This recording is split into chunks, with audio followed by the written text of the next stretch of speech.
how many people are in Medicaid and unemployment and food stamps and other benefits. I don't know about all of you, but to me, I was raised in a household where the measure of success is how many people are no longer dependent on the government, where we should live in a society, and I'm afraid that for a lot of people they feel it's out of reach. I don't believe it should be, nor is it, but where we need to turn things around, because I was taught as a young man by my parents and those that were around me and my family, that if you work hard, if you play by the rules, America was one of the few places left in the world where you could be and do anything you want, that the opportunity was supposed to be equal for all, but the outcome was still up to each and every one of us individually.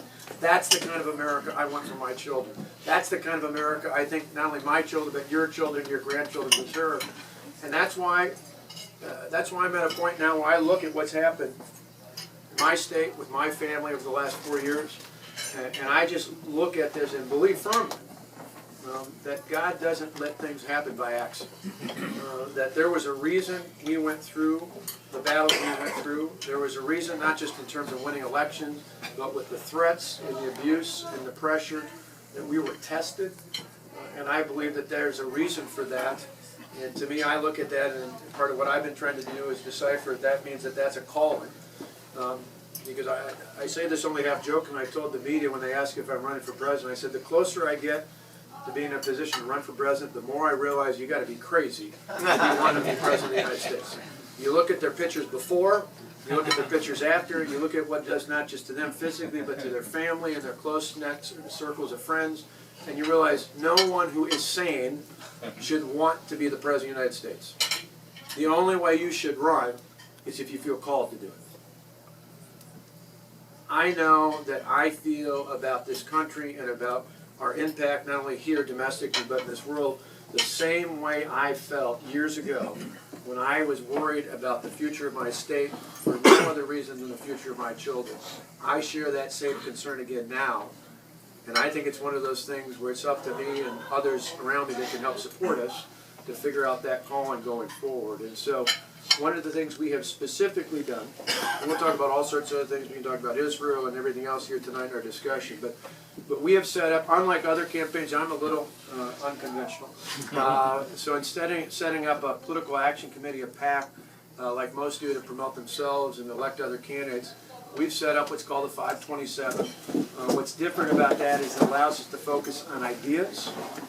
This will not be the sole idea of a potential campaign, but it will be the foundation.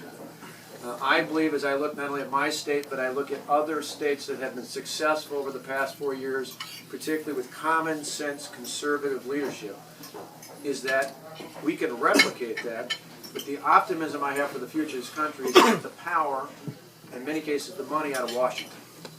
And so the idea of this 527 called Our American Revival is to revive this state again, to give it, or this country again, to give it a lifeblood again, to give it a focus, is to do what our founders intended, which is to take the power out of the hands of the big government special interest in Washington and start bringing it back to the states and to the local governments where the people can actually hold folks accountable for how it's spent, where the people of this country can actually be in charge of it. And so we're going to be talking over the next several months not only about those ideas, but we're going to be hiring staff with this Our American Revival to go out and get organized at the grassroots level.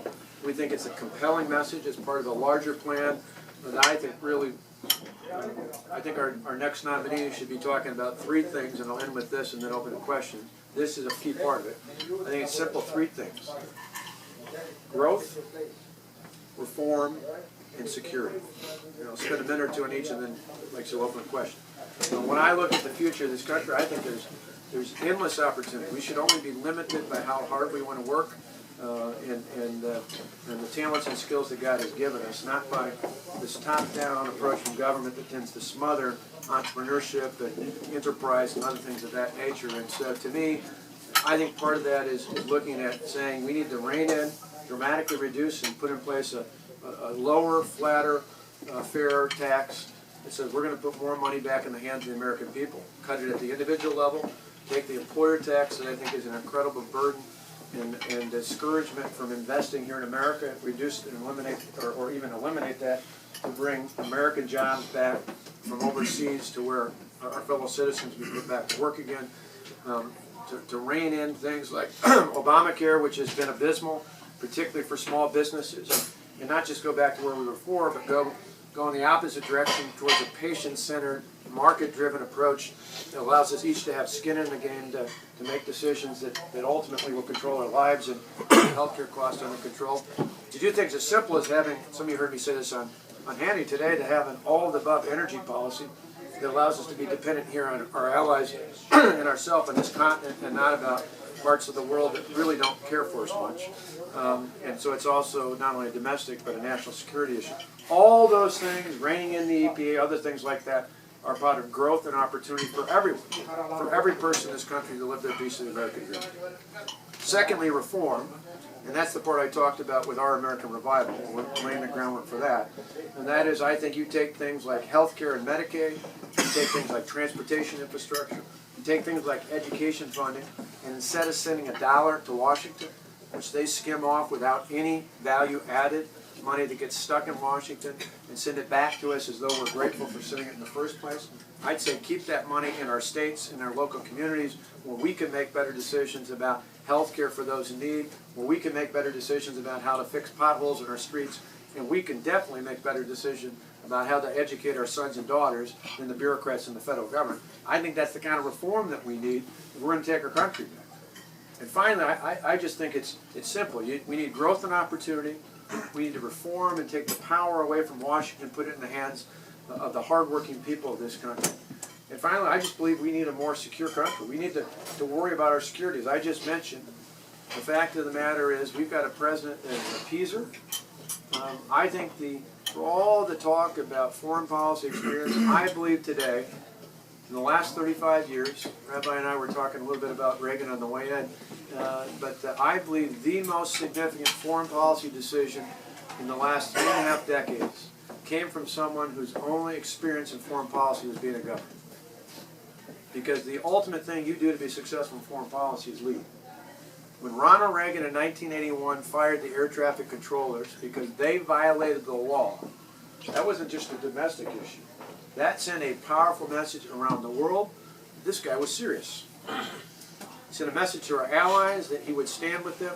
He sent a message equally, if not more importantly, to our adversaries, ironically in the Soviet Union and Iran.